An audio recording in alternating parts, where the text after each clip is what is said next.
Alright everyone, welcome back to another video. Last time we left off with the architect of fascism being overthrown. Good old El Duce being thrown out of government for now. He'll be back. Not for long though. But we're now on to American daylight raid on Romanian oil fields. August 1st, 1943. American aircraft shatter Romanian oil fields.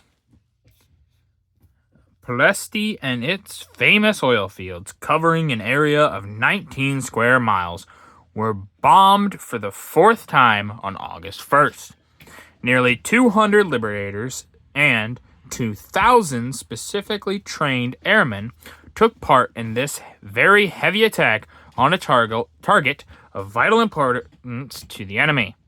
It was estimated that Ploiești, 35 miles from Bucharest, supplied 1/3 of all the oil fuel Germany required for war purposes. This mass raid involved a round journey of 2,400 miles. It was carried out at low level, many of the aircraft attacking from 500 feet and under, to ensure accurate placing of their bombs. They smashed down 270 tons of high explosives upon 13 oil refineries. The installations were put out of action. Much of the destruction was done by delayed action bombs. Above, one of the attacking aircraft sweeps in just over the smokestacks, against a background of smoke and flame. So we can see that aircraft, and it kind of looks like a white angel almost or something going through the darkness. But yeah, you can see those oil fields up in flames. Yeah, I mean, smash the German war economy, and they're not going to be really doing so well. On top right, liberators streaking into the attack through a gap in a dense smoke cloud. You can see smoke everywhere. Yeah, they are damaging this very thoroughly here. And then at the bottom here, one of the storage tanks going up in flames during the first moments of the raid. You can see right there, just erupting in flames.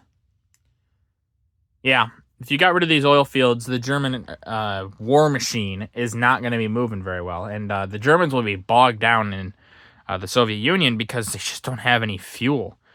Their tanks are just relying on scraps, and so they'll not really have any effective counterattacks or attacks at all with tanks. Any that they do, they're just burning through the little bit of fuel that they have. Naval Base of Augusta Falls, August 3rd, 1943. 8th Army in Augusta. Troops of the 8th Army occupied the Italian naval and seaplane base of Augusta, after it had been repeatedly bombed by the RAF and shelled by the Allied fleet. The first ship to enter the harbor was the Greek destroyer Canaris, which engaged the shore batteries as she steamed in. Not only during the landings, but throughout the course of the Throughout the course of the Sicilian expedition, the Allied navies played a great part in supporting the land forces, subjecting Sicily to 50 organized bombardments above British troops in Augusta as smoke pours out of a shelled building. You can see the smoke just, like I said, pouring out. But yeah, they made sure to mention the Greek ship there, making sure to show, hey, look, these guys, while their countries may be occupied, they're not out of this. They're still fighting for what they believe is right, which is the liberation of their countries. So the Greeks, the Poles, the French, all of them. The 8th Army takes Catania, August 5th, 1943. Capture of Catania. Early on August 5th, troops of the 8th Army entered Catania. The people of the city welcomed the men of the victorious army with extraordinary enthusiasm. They clapped and shouted, Vival, or not Vival. No, it says Viva. My bad. The exclamation point looks like an L. Like from a distance, kind of looks like an L. But yeah, Viva! They seized the soldiers' hands to shake them. They danced down the bomb-shattered streets by the side of the marching men, and they begged for food. The fall of Centuripe, yeah, a mountain stronghold with ridge on ridge held by sniper, which General Patton's 78th Division had captured, had made the fall of Catania certain. Above, British troops passing through one of the bombed streets. Yeah, so something that'll be interesting is the Italian people welcome the Allies pretty handily because, I mean, they just threw out Mussolini. They will want a peace. They're going to want to peace out. They want to switch sides because a lot of these people are like, no, this is wrong. This is awful for us. It's only hurting us.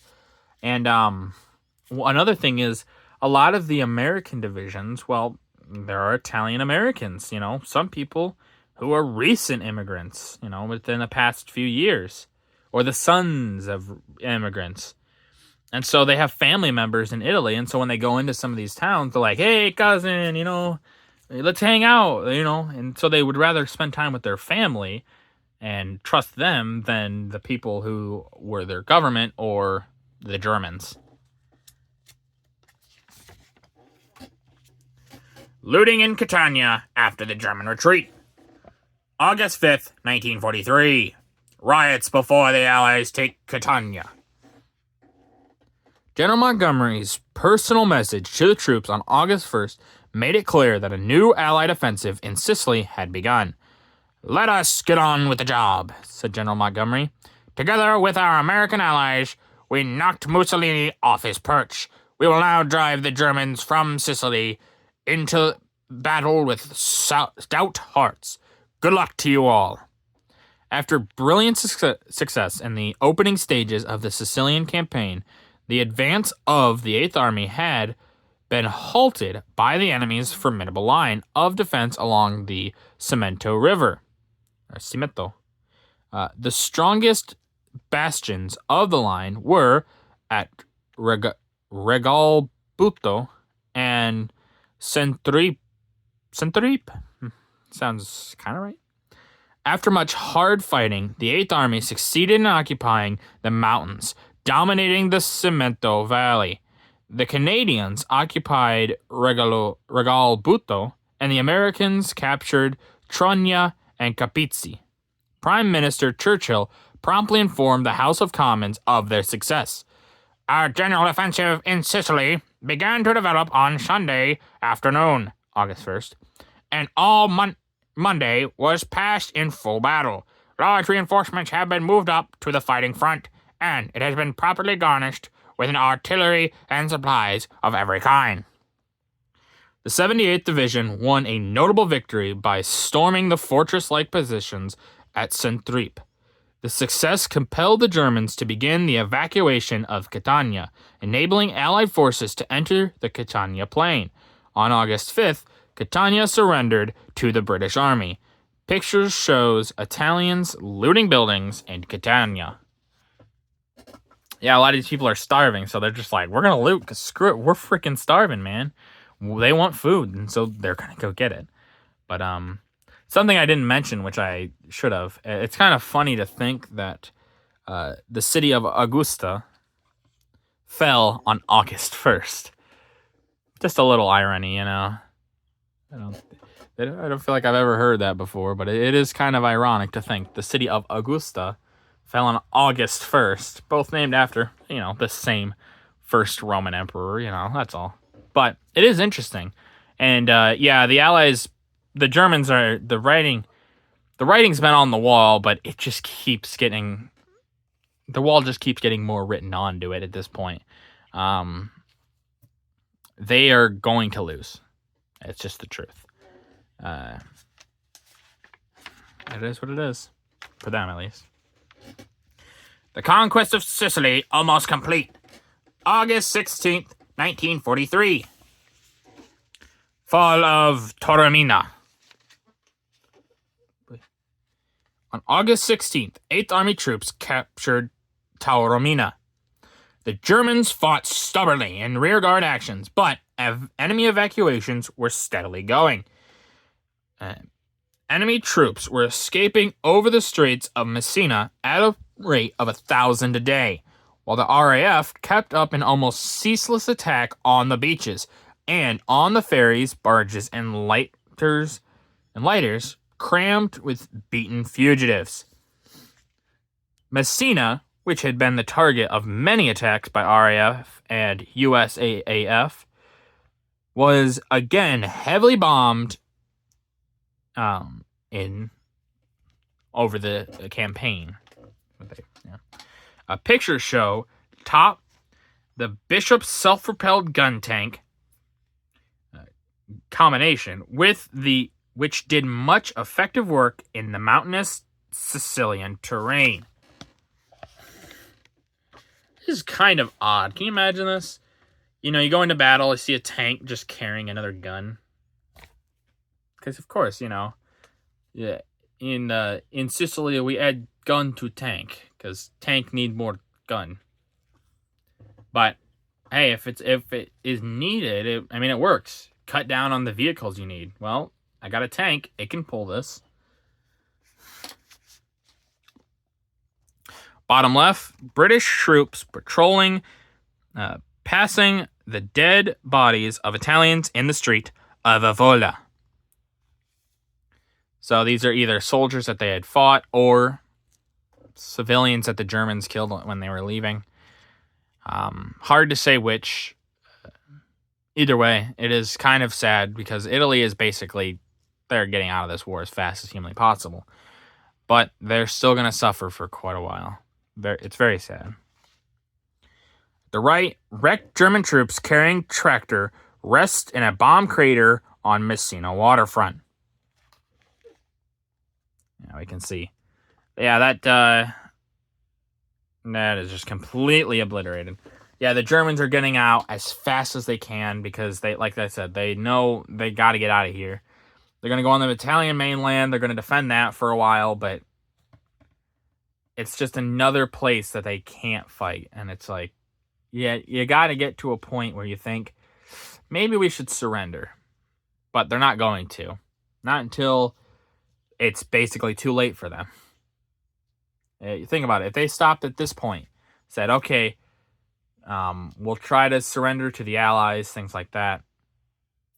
Give up most of the land. Remember, Stalin was fine with them taking some of Poland.